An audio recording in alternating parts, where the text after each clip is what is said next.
Children of class 8, welcome for the online class. Children, today in this very chapter, that is of your of your moral science book, that is in page number 5 of your chapter 1.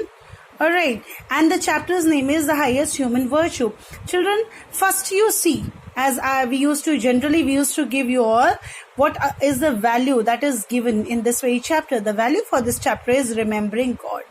What is the value of the chapter, the highest human virtue?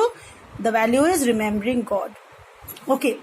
In this very chapter, the things what you are going to study is, we'll see now, and please pay attention while I am teaching you or while I'll be explaining you this very chapter. Okay. Man is the best creation of God. God too incarnated on earth in the form of man. Thus, he should commemorate him. We should commemorate him. We should remember him. Okay. He too incarnated on the earth in the form of man. He too came on the earth in the form of man. We should be thankful to him for his mercy on all human beings. Yes, he is only the one who can show the mercy on us. Habit of taking God's name is the highest human virtue. It is essential for getting peace of mind and for the realization of true self. It helps us in the development of virtues and elimination of vices. Alright. You have to be steadfast. You have to be little fast, regular and patient in developing this virtue of taking God's name every day. Means the thing that is told here is that along with the other works, the first thing that you should do is to take the name of God, because he is only the one who is a creator, who has created you, who has sent you to this world. At least nothing else to do but first to do the thing that is to take his name every day. We must boost our self-esteem, recognizing that we are pure souls. We should see that we are pure souls, and that we can do if we are taking name of God every day. Loved by God, striving to do our best. Children, now there is a story related to this very chapter's name, or you see the value that is given in this very chapter. The last will. In olden days, when there were no proper means of transport, people used to travel on foot, on bullock carts, on elephants, or on horseback. In those days, there lived a rich man who owned 19 horses. How many horses? 19 horses. Suddenly, he fell seriously ill, and all the physicians who attended him, that is all the doctors and the Vaid and Hakim, okay, who all attended him, said that his end has come. Alright, so before his death, the rich old man made his last will and testament, that is wasiyat, okay, about his property. In the will, he wrote that half of the horses that he owned, among 19 horses, half of the horses that he owned should go to his only son, 1/4 to the village temple. He had only one son. Okay, 1/4 of the horses should go to his to the village temple, and 1/5 of the horses should go to his faithful servants. Alright, soon the rich old man passed away. Passed away means he died. The village headmen who were interested with the distribution work began to scratch their head in dilemma. That is, now they are thinking, how will distribute now? You see what he said? How many horses should go to his son? Half of the horses. Among 19, half of the horses. Then 1/4 to the village temple, 1/5 to his faithful servants. Now the village people, headmen and the other people, now they are thinking that how will distribute 19 horses? If there would be 18, then okay, understood. If there are 15, even understood. But there are 19. How it could be done? They had no idea how to distribute half of the 19 horses to the rich man's son. How could they cut a horse to make it equally divisible? Alright, for the next 14 days, the village headmen remain in dilemma, shock. Okay, shock. How to distribute the horses according to the will. Finally, a wise man from the neighboring village was invited to come and solve this desperate problem. This such type of problem, a wise man from the another village was called. Next day, the wise man came there riding on his horse and asked the village headman, "How can I be helpful to you?" The villagers were delighted to see the wise man. They were very happy to see the wise man. They told him about the rich man's last will and testament, wasiyat, okay, and his wish. The wise man read the will thoroughly. Then he said aloud, "So out of these 19 horses, half has to go to his son, 1/4 has to go to the village temple, and 1/5 has to go to his wise servants." The wise man said again, "It's very easy. I'll solve your problem within no time." Now wise man said, "Oh, it is very easy. There's no problem." Okay. Then he ordered to arrange all the 19 horses in a row, making them stand next to one another. The horses. After this, he got down from his own horse and placed it next to the 19 horse. He counted all the horses standing there. Now there were 20 horses altogether. Then he counted half of the horses. Then he counted half of the 20 horses, that is 10. He gave them to the rich man's son. Then he said, 1/4 of 20 horses is equal to 5 horses. Okay, give these 5 horses to the village temple. Then he said, 1 of the 20 is 4. So please give these 4 horses to the faithful servants. Gentlemen, 10 plus 5 plus 4 makes 19 horses. So you see how simple it was.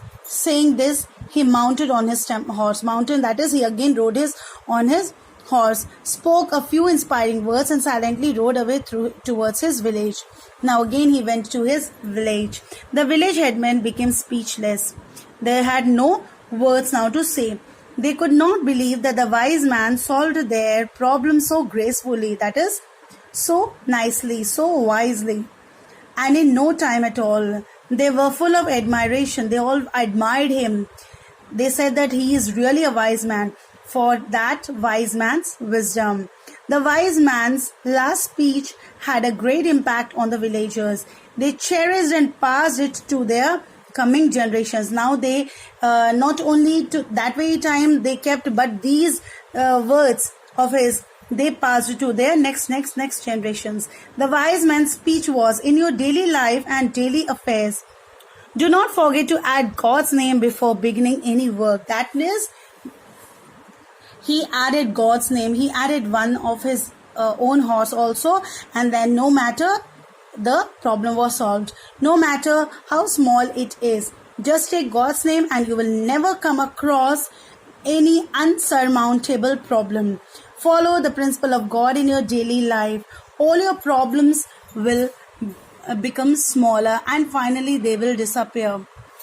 Moral of the story. Okay, now you see, before beginning any work, no matter how small it is, just remember God. So children develop a habit of remembering God. The whole story, children, is only said that if you really believe God, your work is not going to be harder, but your work is going to be the easiest work ever you have thought of it. Okay, you will see within no time your work is going to be finished. His name before beginning any work, whether it is big or small. By doing this, you show your love, respect and devotion towards God. So, God helps you by removing or reducing your problems in that particular work. Can you see how can we remember God in our day-to-day life? This again is very simple. Yes, again it is very simple. He is asking, how can you remember God in your day-to-day life? He says it is very simple. We can remember God and show our gratitude towards Him by means of our prayer. Yes, children, how will we can do it? We can do it only if we pray to Him, filled with true love. But if our prayer is not filled with true love, it does not mean that we are praying properly. Okay, but if it is filled with our prayer with true love, it is will complete devotion is there. We are becoming fully devotee for the God. Sincerity of purpose, that is, we are sincere for the purpose what we are doing, the work, and dedication that can be brought. Dedication towards our work about with total faith. Meditation is also a perfect way by which mind can be diverted towards God. Through meditation, children, you must be knowing what is meditation. That is complete asana, what you are doing. Okay, what one does. That is completely thinking not of the whole world, not of anything else, but completely, you see, completely your mind will be towards the God. But without total love and devotion, this is not possible. It is easy to sail a boat in water, but you cannot sail the same boat on dry land. Yes, it's true. So, in the same way, in our heart, if we have an ocean of love, devotion, and faith towards God, the boat of life sails easily.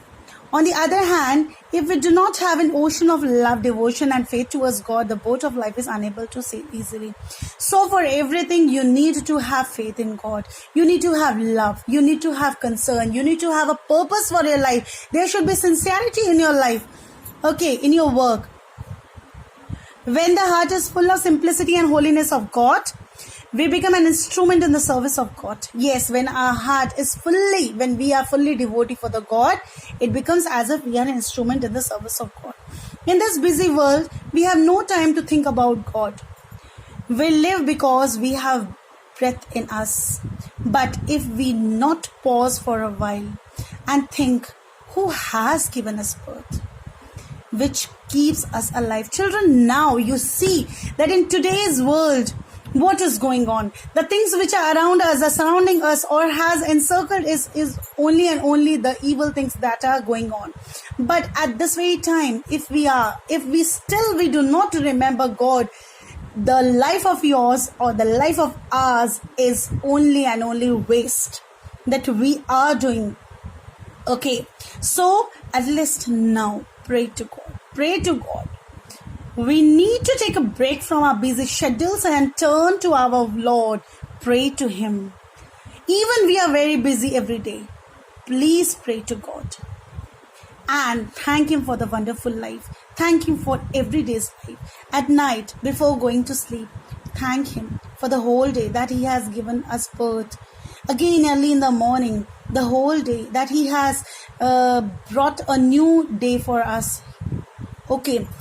So children, the main thing, the main story you have understood, and the moral of the story is, before beginning any work, no matter how small it is, just remember God. This is the moral of the story. And value of the story, the highest human virtue's value is remembering God. Okay, understood? Our first chapter is finished. I'll send the next video in the next video in my next class. Okay, and I'll send you the question answers today itself. Thank you.